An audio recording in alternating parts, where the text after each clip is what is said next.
sign COA letter hanya diperlukan if external co-broke. So bila antara kita, dia takkan ada COA letter. Okay, lalu step apa pula next? Booking. So lalu kita belum complete lagi closing case ni, sebab booking belum dibayar. Account Pronet tak? Masuk kepada account Pronet. Which Ila dengan Fiza ingat kes awak mana tu, awak kena lorak-lorak tu. Kes mana dia tak ingat dah Nala. Anjali style. Task checklist ni, this one is Abang Adli kena check sosok kita dekat stage mana dah, gapo hak tak buat lagi, kena follow sosok benda dalam ni dah. So lagi hak Abang Adli kena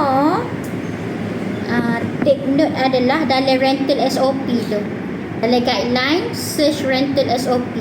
Dalam rental SOP ni kan kita dah buka group WhatsApp untuk kes yang ni kan.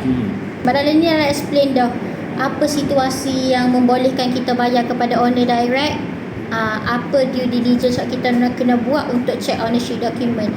Hak ni hak kena berhati-hati ownership document. So berbalik kepada kes kita tadi, okey, kalau yang sign tu kita buat atas nama siapa?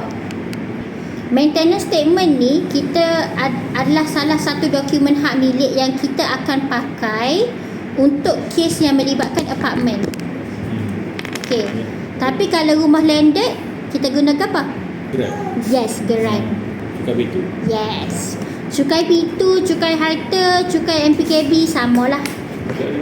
Okey, terima kasih Deng. Terima kasih Abang Amir. Lah ni geran ada dah, boleh tak? Kita tak ada geran dalam kes saat ni. Tak ada. Dia kita apa panggil SMP. Yes, at SMP. Abang Adli faham kan? So ni lah due diligence yang kita kena buat. Jangan lorak-lorak nak ambil duit, nak bayar tapi tak tahu mana lagi owner YOLO ke tak. Banyak dah kes-kes yang berlaku hanya disebabkan dia ada anak kucing, kita tak boleh nak simply assume dia adalah owner. Tidak. Nak justify dia punya ownership tu adalah daripada list dokumen yang Nala nyatakan dalam copywriting tu, dalam telegram kita tu.